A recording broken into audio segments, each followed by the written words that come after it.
0542 hours. November 12, 2025, Western Russia. Kaliningrad Oblast. A cold mist rolls over the tarmac of Chkalovsk Air Base. Two massive Tu-160 Blackjack strategic bombers sit under floodlights, engines whining low. Minutes later, both aircraft begin taxiing under strict radio silence. According to sources obtained by Global Warfare Report, this operation was codenamed Storm Echo. Its objective? To simulate a coordinated nuclear strike pattern across multiple NATO sectors without crossing officially recognized airspace. At 0546 hours, encrypted chatter begins between Kaliningrad's control tower and Olenya Airfield in Murmansk. The command phrase Phase 1, Sky Pulse, is transmitted, signaling synchronized takeoffs across Russia's northwestern front. At 5:51, Swedish early warning radars detect 4 unidentified contacts over the Gulf of Finland. Moments later, Poland's Darłowo Air Defense Center confirms them as high-speed, long-range bombers flying low under civilian radar corridors. 5:54 hours, Ramstein Air Base, Germany. Inside NATO's Combined Air Operations Center, alarms flash red. Operators report multiple Russian bomber signatures approaching Baltic boundaries at low altitude, escorting signals believed to be Su-35 flanker fighters. Communications go secure. Command issues the call. All intercept wings. Condition amber. Visual ID only. Hold fire unless hostile intent confirmed. By 5:57, a second wave of bombers takes off from Olenya. Two Tu-95 M2S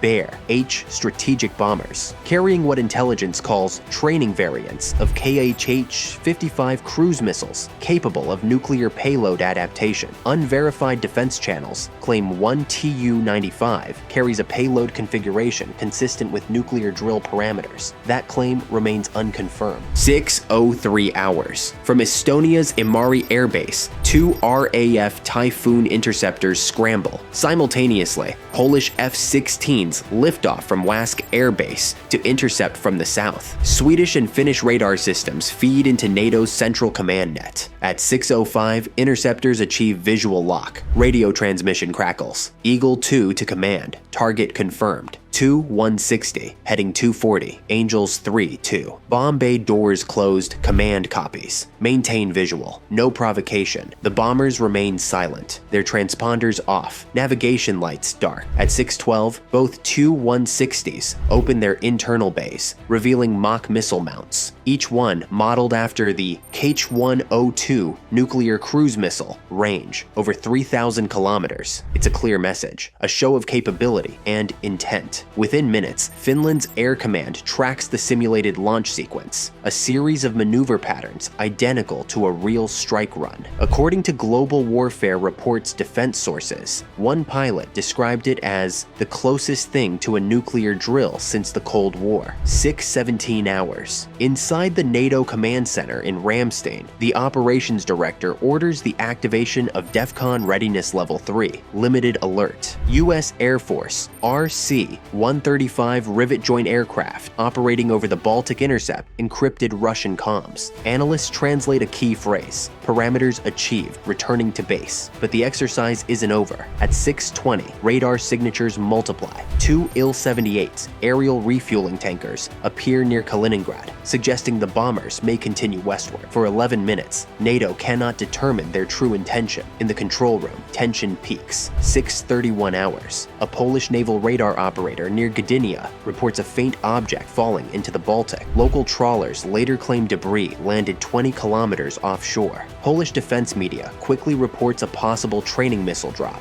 NATO does not confirm it, but maritime surveillance shifts immediately to the coordinates. 6:35 hours. The Russian formation splits. One group veers north toward Gotland Island, the other south toward the Suwalki Gap, NATO's most vulnerable land corridor between Poland and Lithuania. According to multiple sources, this maneuver mirrors a first strike trajectory used in Russian nuclear doctrine, hitting NATO's command and supply choke points before response. By 6:42, 2 US B-52H Strato Fortress bombers take off from Fairford Air Base, UK, officially training flights. But their timing is deliberate. It's not retaliation, it's reassurance. A show of readiness broadcast in silence. 6:47 hours. Baltic Sea Sector 7. The Tu-160s begin their descent to 21,000 feet. Satellite imagery obtained by Global Warfare Report confirms the aircraft enter final approach toward Kaliningrad, but before landing, both execute one final maneuver, a simulated missile launch pattern directly aligned with NATO air bases in Germany and Poland. No munitions are fired, but the radar echoes resemble real attack vectors. A senior defense official, speaking anonymously, told Global Warfare Report it wasn't a drill, it was a message wrapped as one. At 6:55, NATO's digital alert grid records over 180 radar pings in 5 minutes. Civilian aviation across northern Europe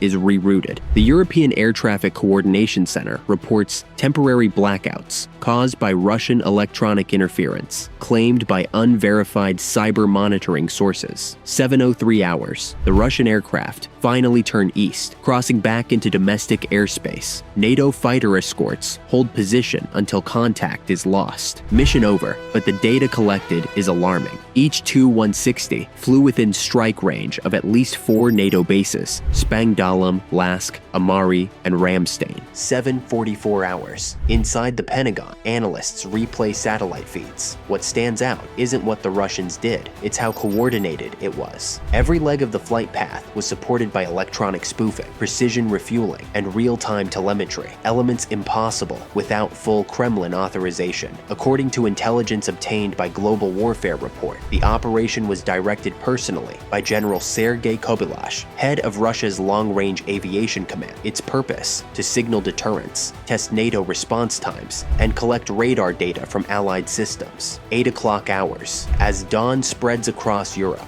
air bases stand down but remain tense. The Russian bombers land safely back in Kaliningrad and Murmansk, but the aftershock across Europe is clear. This wasn't a rogue mission, it was a statement. In a single morning, Russia reminded NATO that its long-range deterrent is active, and its bombers can reach any European capital in under 15 minutes. But within the US European Command, a classified message begins circulating. Its header reads, "Initiate Arctic Shield." A counter-operation involving B-2 stealth bombers, naval reconnaissance, and electronic warfare teams is now underway. And according to defense officials speaking to Global Warfare Report, what happens next will redefine the boundaries of deterrence itself.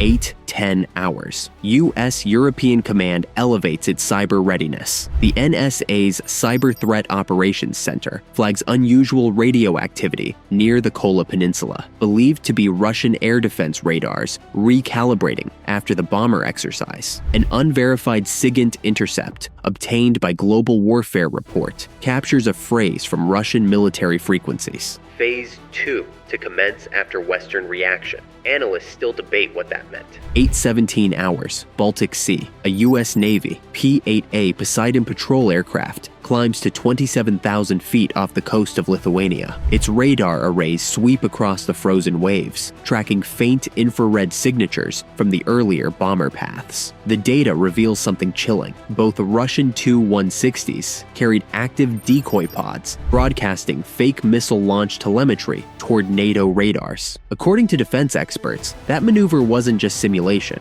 it was data collection. By provoking NATO tracking, Russia effectively harvested Western radar responses, creating electronic fingerprints for future exploitation. 8:23 hours. Brussels, NATO headquarters. Inside a secure conference chamber, senior commanders convene under Article 4 consultation. A heated exchange unfolds between European leaders and the Supreme Allied Commander Europe, General Thomas Greenfield. He states, "What happened today wasn't training. It was a nuclear rehearsal disguised as diplomacy." Within minutes, NATO defense ministers approve the next phase: deploy forward air and naval reconnaissance across the Baltic, Norwegian, and Arctic fronts. Operation Arctic Shield is officially declared active across 3 zones: air, sea, and space. 8:31 hours. Arctic Circle, Barents Sea. The USS New Hampshire Hampshire, a Virginia-class attack submarine, begins silent patrol. Her mission: intercept electronic emissions from Russia's Severomorsk Command, home of the Northern Fleet's bomber coordination.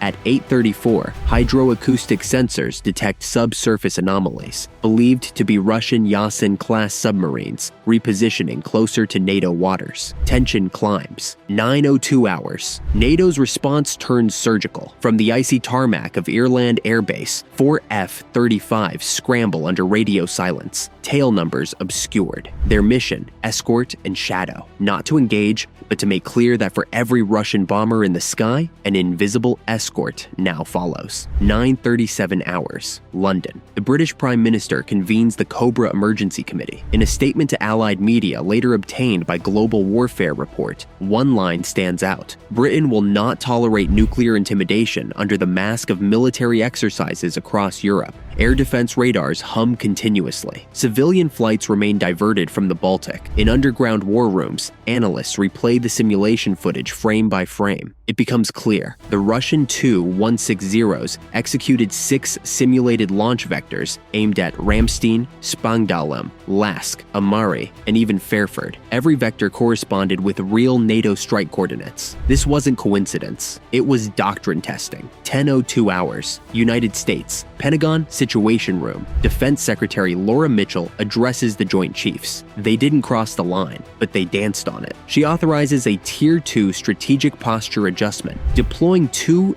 B-52H bombers to Iceland under training orders, and activating satellite-based reconnaissance over Murmansk. The B-52s carry AGM-183 hypersonic missile prototypes, officially for deterrence trials. Unofficially, they're a signal that if Moscow repeats this drill, the response won't be simulated. 10:26 hours. Barents Sea. Russian radar operators detect faint ghost signals approaching their northern perimeter. False radar images created by U.S. cyber electronic warfare drones. For 2 hours, Russian air defenses chase phantom contacts. It's the West's silent reply: you tested our readiness. Now we test yours. 11:01 hours. Brussels. NATO issues a public statement. Alliance airspace remains secure. All operations conducted within international law. NATO retains the right to respond proportionally to any simulated nuclear provocation. Behind closed doors, NATO elevates its internal posture to extended vigilance status. 11:19 hours. Moscow. Russian state television briefly mentions routine bomber patrols over international waters. No mention of the nuclear simulation or the NATO response, but satellite imagery tells another story. Multiple missile transport vehicles repositioning in northern bases. Unverified, but alarming. By 1300 hours, the skies over Europe are quiet. No dogfights, no missiles, just cold air and the hum of surveillance radars. But for every Russian bomber that landed, NATO now has terabytes of data, enough to map their flight profiles, radar emissions, and command delays down to the second. The next time Moscow launches its exercise, the West will be ready before the engines start. For Global Warfare Report, this was not a battle of bombs, but of signals, shadows, and silence. A test of who blinks first when the world teeters between deterrence and disaster. And as night fell over the Baltic, the world's most dangerous chess game continued, one radar pulse at a time.